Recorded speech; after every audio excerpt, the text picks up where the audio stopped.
Hola amigos, bienvenidos a Rimbel 35.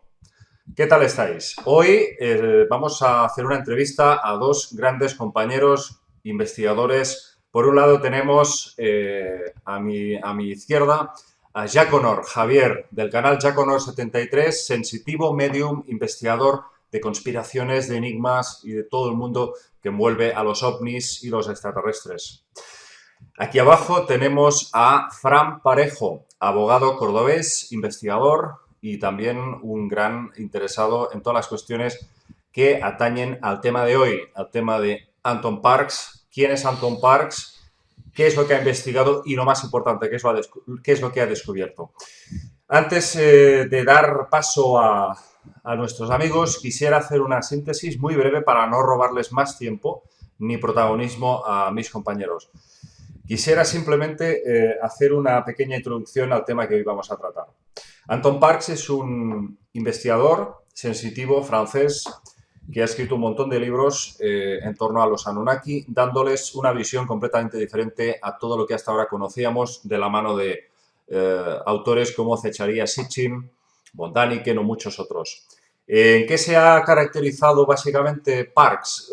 Pues en que él ha tenido una serie de experiencias desde los 14 años hasta edad adulta, en la que ha tenido una serie de destellos, de visualizaciones, en donde ha podido verse como si estuviese dentro del cuerpo, nada más y nada menos que de un ser de estos, un Anunnaki. Ha escrito, ya digo, un montón de libros que no ha tenido nada más remedio que novelarlos. Ha tenido que novelarlos para poder sintetizar así toda la gran cantidad de información que él ha recibido. Sin embargo, no hay que olvidar que Anton Parks también ha hecho una investigación paralela a sus propias experiencias, o sea, ha ido en paralelo también una investigación de campo muy importante, ha viajado a muchos países del mundo buscando estas cosas, especialmente se ha, digamos, especializado mucho en Egipto, en los jeroglíficos egipcios, etc. Parks ha descubierto una lengua proto-sumeria que es el lemesá. Ahí habla de estos seres, de estos Anunnaki, y especialmente habla de el calvario que sufrió un ser llamado Enki, que sería el padre biológico de la humanidad, el creador genético de la raza humana, y que, por lo visto, Parks ha tenido acceso a toda esta información que nadie sabe cómo es que ha podido él verse dentro de este cuerpo. Hay varias teorías para explicarlo. Ahora hablaremos de este tema.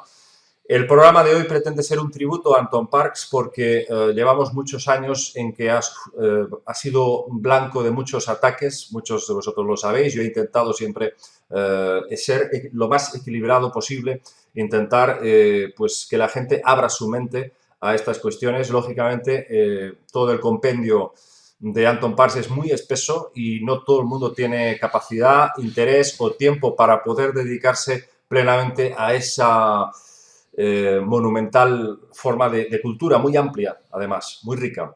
Entonces, bueno, hoy tenemos dos amigos que sí quieren decir algo al respecto a todos los ataques que ha sufrido este señor y que tengo que decir que se han inventado auténticas burradas por una serie de cuestiones personales del señor Parks. El señor Parks tiene un problema de timidez, tiene un problema a nivel social, no es fácil acceder a él y eso ha promovido una serie de teorías absolutamente pues, paranoicas y que no se corresponden para nada con los hechos reales. Se ha llegado a decir que es una invención editorial, se ha llegado a decir que es un actor, que realmente Anton Parks ni siquiera existe, se ha llegado a decir auténticas burradas.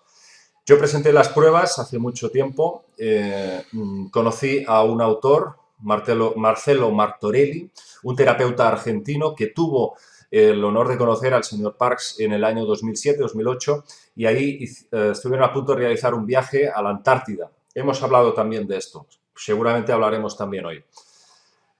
Presenté las pruebas, es decir, un año antes de que el señor Parks quisiera mostrarse públicamente su rostro, porque hasta ese momento no lo había hecho, yo ya tenía en mis manos las fotografías y las mostré, pero ni aún así nadie hizo caso y la gente siguió con sus castillos de arena. Vamos a dar paso a nuestros amigos. En primer lugar, Jack Honor, bienvenido, amigo. ¿Qué tal estás? Hola, muy bien, encantado de estar aquí con vosotros otra vez. Y bueno, vamos a hablar sobre el tema este de Anton Parks. Y Haznos una pequeña introducción. ¿Qué opinas de Anton Parks? Bueno, yo creo que es un mensajero de esta entidad de Enki, que él recibe estos mensajes para que sepa la humanidad realmente lo que hay dentro de estos grupos que crean las granjas prisión y que están conectados con unos con el bando de la luz, con la fuente original, y otros con la corporación Arconte. Y él lo explica perfectamente, pero desde un punto de vista de un ser que está trabajando sin darse cuenta para esta corporación y luego se revela y se pasa al bando de la luz. Porque las experiencias de Anton Parks se corresponden bastante con las tuyas propias, ¿verdad, Isaconor? Sí, sí, sí. Además es que yo cuando empecé a leer sus libros, los nombres no se me quedan muy bien, pero la información y tal, sí. Y yo vi que él también tenía visiones fogonazos, que a veces me ha pasado también, que te ves en un lugar donde nunca has estado, pero te viene toda la información, sabes que es real porque lo estás viviendo, no es como una canalización, ni son mensajes de entidades que estás canalizando y tal, no, sino que son vivencias, estás ahí en el sitio. Por eso vi que es real, que todo lo que dice, y concuerda mucho con cosas que yo sé también. Bueno, y Fran Parejo, hola Fran, ¿qué tal? ¿Qué tal, David? Encantado de saludarte y de echar un rato contigo. Es un placer. Pues me encantaría saber qué opinas sobre el tema de Parks.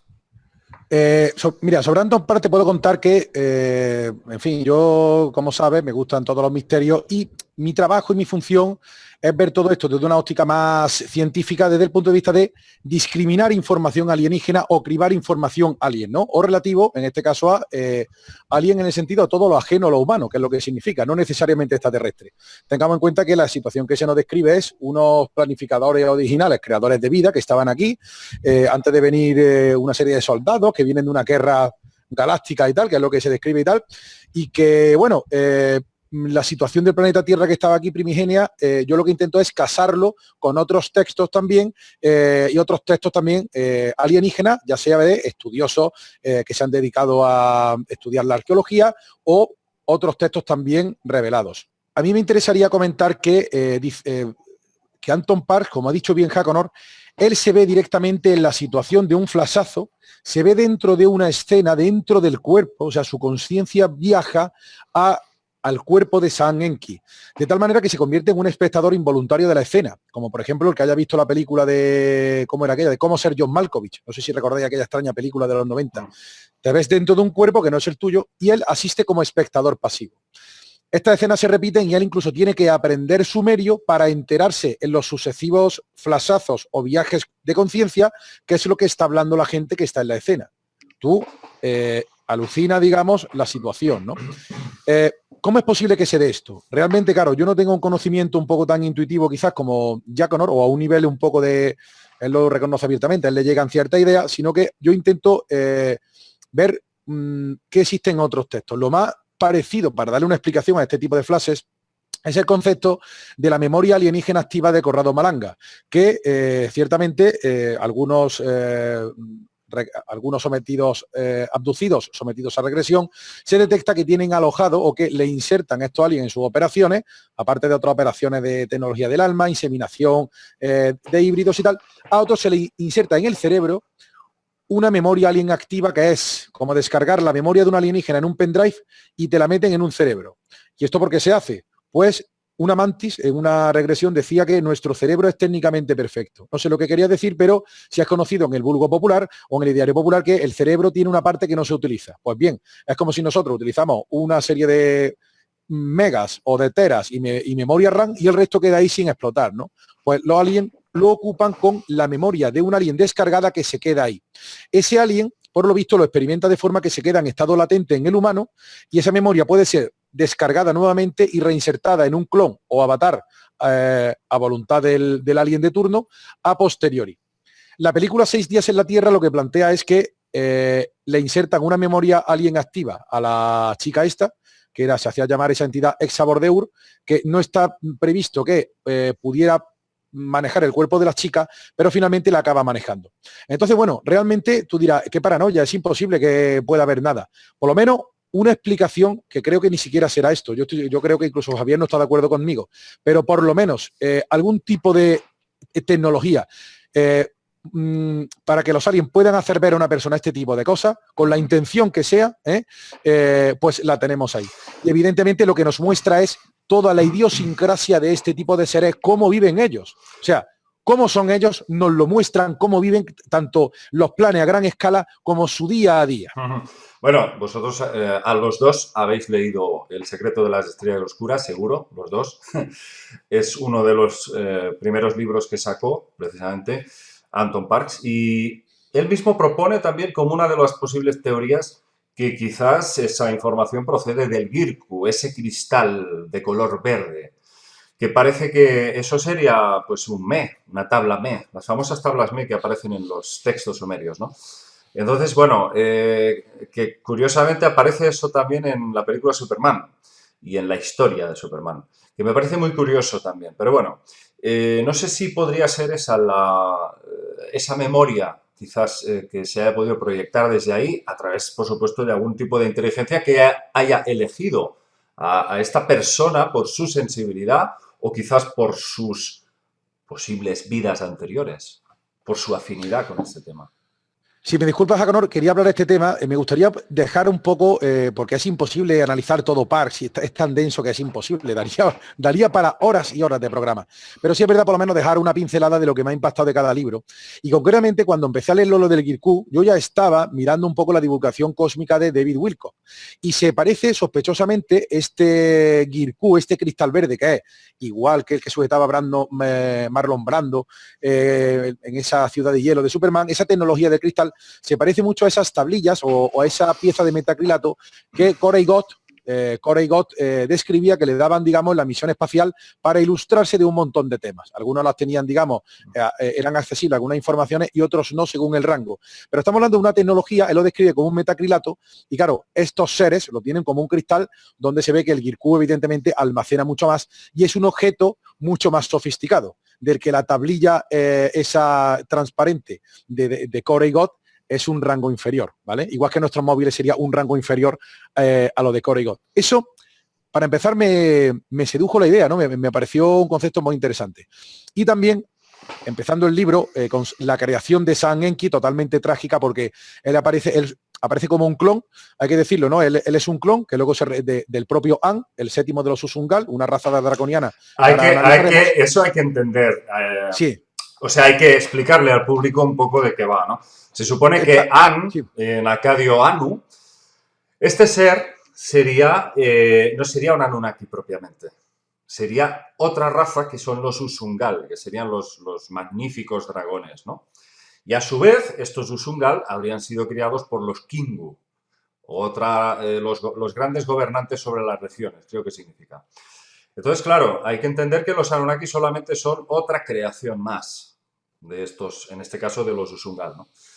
Para que la gente lo sepa, en la cúspide están los Kingu, que a su vez hay tres tipos, en cuya vértice están los Kingu Babar, que son albinos blancos. Luego estarían los Usungal, que tú comentas, y luego hay otra serie de seres que ahora comentaremos. Y en la creación, él crea Anu a este ser como un clon suyo, pero que con una genética 60% Abgal, de su madre Mamitu Nammu, y 40% Usungal, del propio Anu. Es interesante esto, ahora a toro pasado, porque en la película La forma del agua hay un momento que sacan un ser anfibio. Y hay un momento que dicen, hay un hombre de negro que quiere matarlo, ¿no? Y lo odia. Dice, esta criatura lo consideraban los aborígenes del Amazonas un dios. Y dice, un dios, ¿cómo va a tener ese aspecto? Tendría un aspecto como yo. Un dios jamás tendría ese aspecto. Y es un guiño que nos dejan, porque la información está codificada a los que sabemos de este tipo de temática, y es que, claro, nos están mostrando un verdadero Abgal anfibio, ¿vale? Y Dios, el dios Enki, sí tenía ese aspecto. Irónicamente a lo que se comenta en la película. Pasa que es una cosa muy enrevesada que el gran público no puede comprenderlo. Sí. Además que en la película practican sexo, ¿eh? O sea, directamente. Hay una simbiosis, ¿eh?, entre la humana, la hembra, y él. Y al final, por cierto, hay un final sorpresa que yo creo que tiene que ver un poco con la genética. Bueno, La no, semilla del no destino. vamos a hacer spoiler, no Para vamos a hacer spoiler. spoiler de esa película, pero Para terminar, simplemente me gustaría decir que Anu está a punto de matar a ese clon porque no le gustaba, pero ve algo especial en la mirada de Sam y lo deja vivir. Y luego se describen muchas cosas y tal, pero también me sorprendió la descripción que se hace del Abzu, que es ese mundo interior. Esto era hace muchos años y se nos da una descripción a las personas que estábamos estudiando el famoso tema de la Tierra hueca, ¿vale? Que todos los astros son huecos. Y ahora dejo seguir bueno, a Jaime y no, a David. simplemente decir a la audiencia, a los que no sepan de qué hablamos, porque es muy enrevesado todo, el Apzu sería el abismo de las aguas, ¿eh? Y sería la entrada al mundo intraterreno. Y ahí parece ser que Enki no solamente era el señor del Apzu de la Tierra, sino que era el señor del Apzu de otros cuerpos celestes. Eso significa que todos los cuerpos celestes tendrían en su cavidad interna un mundo intraterreno. Eso también es una aportación extra que nos da Anton Parks muy interesante. Pero Se nos da una pequeña descripción. Dinos algo, que estás muy callado. Se nos da una pequeña descripción del Abzu, como que era un mundo con un poco plano, un color ni muy brillante ni muy apagado, Pero, una cosa bastante plana de color, pero ¿tú qué sabes de eso, Jaconor? Dinos cosas. Jaconor, dinos algo. Sí, esto de los cristales es que es muy, muy interesante porque en varios escritos antiguos y tal también hablan del poder de los cristales, por ejemplo, el cristal de cuarzo, para almacenar la información. Y luego también aquí explican que ellos lo utilizaban para viajar también a otras dimensiones, para traspasar dimensiones según la vibración del ser que lo utilizaba, porque la vibración se amplifica con los cristales. Y esto es muy, muy interesante. Además que... ¿Te acuerdas, Jaconor, ¿te acuerdas cuando en el libro se explica, Parks explica que el Girku, este cristal verde, muy parecido al cuarzo, con la mente, esto que has dicho es clave en todo esto, ¿no? Amplifica la propia esencia, la propia fuerza interior del ser, ¿no? Y contaba él, Anton Parks decía que con la mente podían proyectar a través del cristal diversas formas para emplear como un arma de lucha. Por ejemplo, como una espada, pero con múltiples filos, ¿eh? Como un escudo, también podías crear como un escudo. Es muy interesante el tema, ¿eh? Aquí es... Claro, como el anillo de Green Lantern, se describe como el superhéroe. Sí, es absurdo, pero es así, es así. Sí, es que te lo muestran en el cine, te lo ponen en las películas, para que la gente cuando lo vea y salgamos hablando de esto diga, estos son unos peliculeros, estos se lo han sacado de las películas, pero te lo sacan en Superman, en Green Lantern, en todas las películas. Exactamente es así. Te lo muestran, te lo ponen delante de las narices para que tú, como no has tenido acceso a ninguna otra fuente de información nada más que esa película, digas, ah, yo eso lo vi en la película esa, es de ciencia ficción. Ya está. Esto es una táctica no psicológica, militar. Claro. Es una estrategia militar. Es la mejor manera de esconder algo. Claro, la utilizan los propios militares. Claro. En otro de los libros también se comenta la existencia de una biblioteca donde el almacenaje es en cristal. Claro, es una civilización basada en esa tecnología que a nosotros nos ha sido prohibida. Sí, nos la han quitado. Además es que nos han ocultado toda esta tecnología que la podemos utilizar naturalmente porque la tenemos. También podemos cambiar de vibración porque el Namlu, por ejemplo, el ser primordial, él utilizaba y tenemos parte de ese ADN que utilizaron para crearnos a nosotros. Tenemos esa parte de ADN que conecta con estas entidades que están conectadas con la fuente original.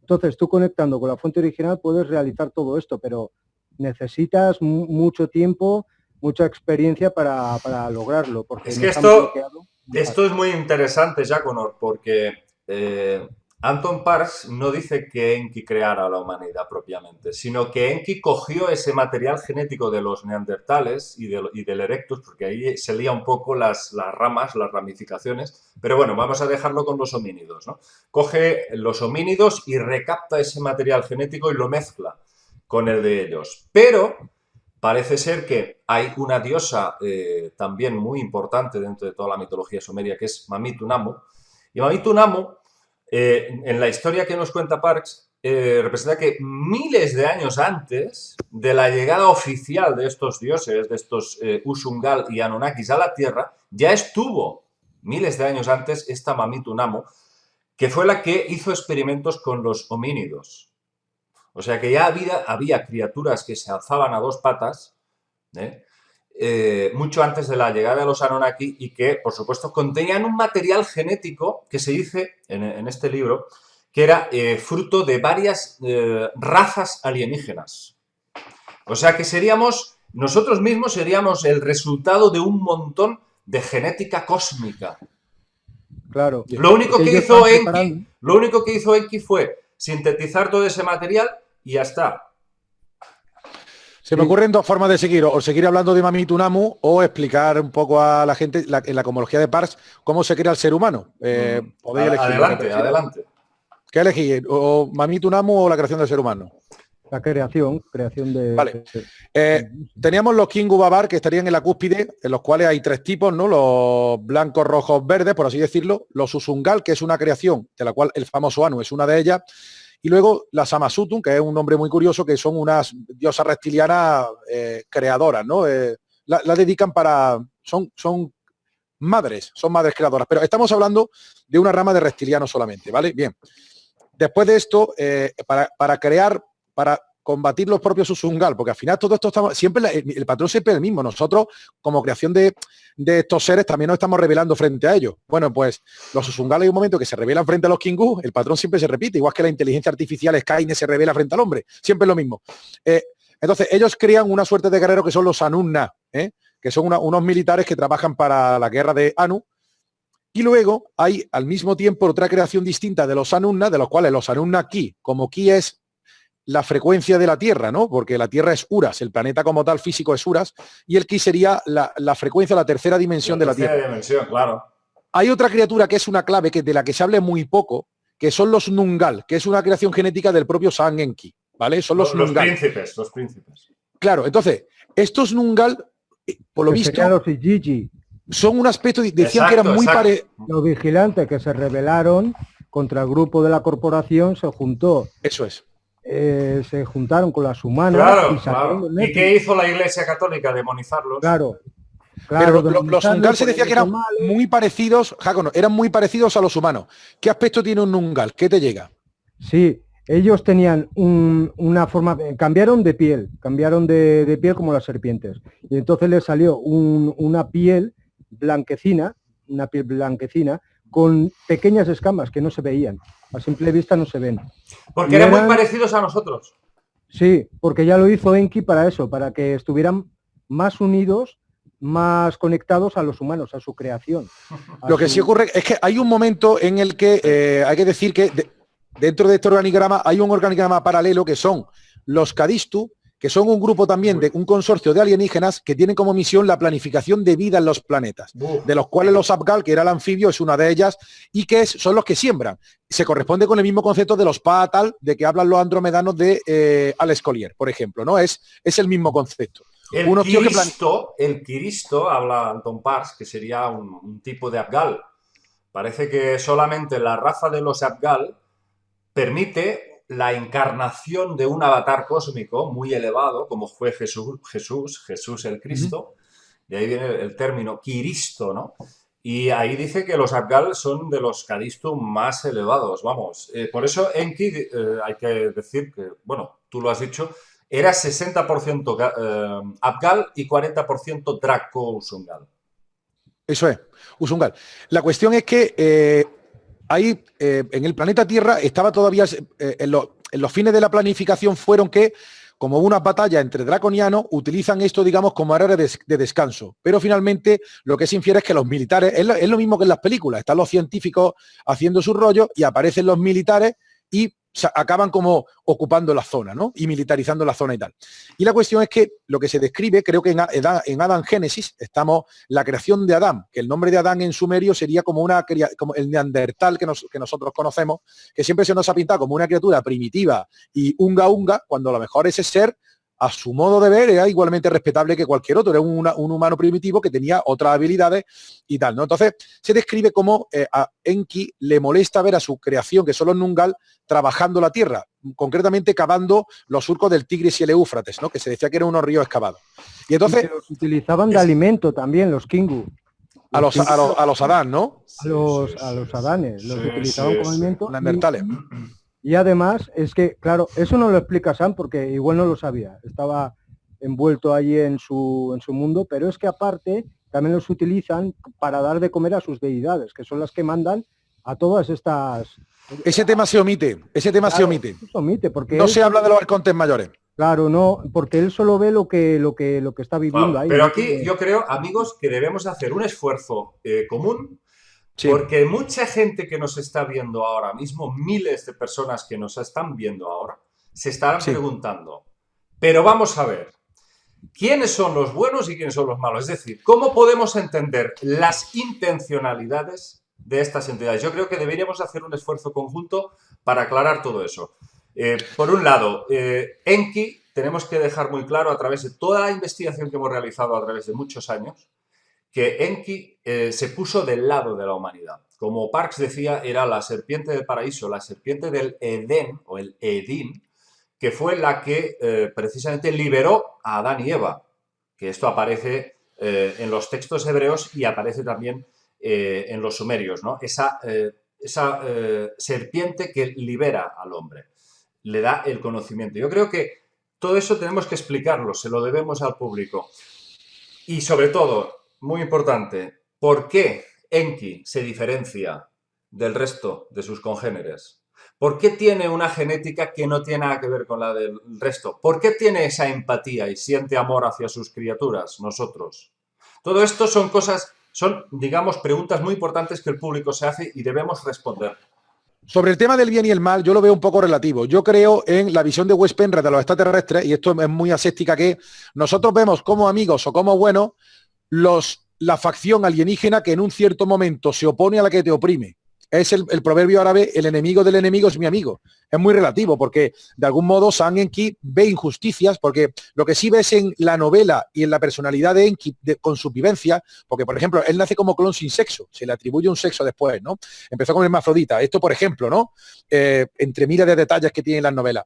Pero claro, una de las cosas que tiene es que cuando este impasse de los Nungal trabajando y la existencia del Adán, pero no del humano como nosotros somos, él hay un momento que se acuesta con una hembra, Adán, una neandertal, que se la lleva a vivir al palacio, tal como vivían ellos y tal, y la tiene un tiempo allí como su manceba, que es el nombre, ¿no? Una que se acuesta con ella. Entonces, claro, le coge un especial cariño porque la clave está en que como tiene el 60% Asgal, Mamitu Nammu no es una reptiliana, ella es una diosa creadora. Es más, os voy a contar un detalle de Mamitu Nammu.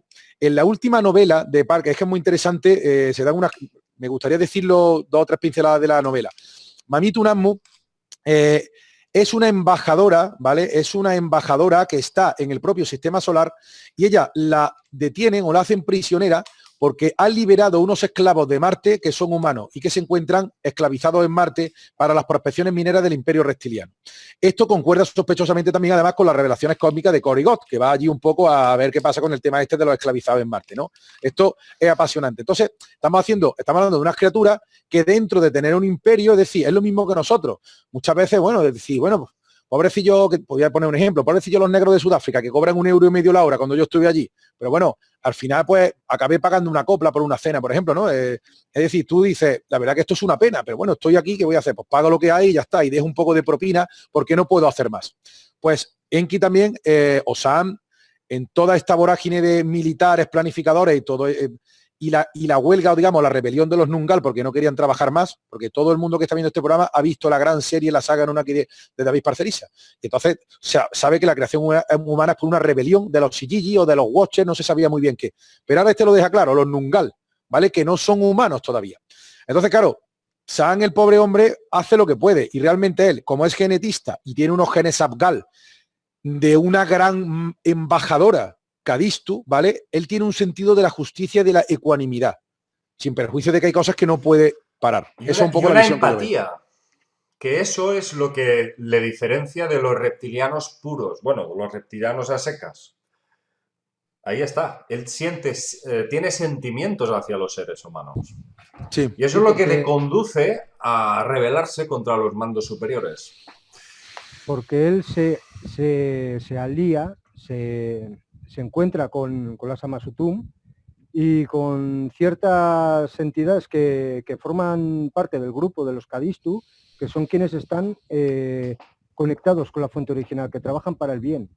Y son quienes le hacen ver la realidad de lo que está ocurriendo. Él ve que está creando, se están aprovechando de él como genetista, se están aprovechando de él para crear una raza de seres que los utilizan para alimentarse, estas entidades reptilianas malignas que están conectadas con la fuente oscura, con la corporación, que son la corporación. No te lo dicen, pero yo ya lo vi, que los Jinabul, que es el grupo que está alineado con la corporación, que están los Miminu, que son los grises, los Musgir, que son los Pazuzu.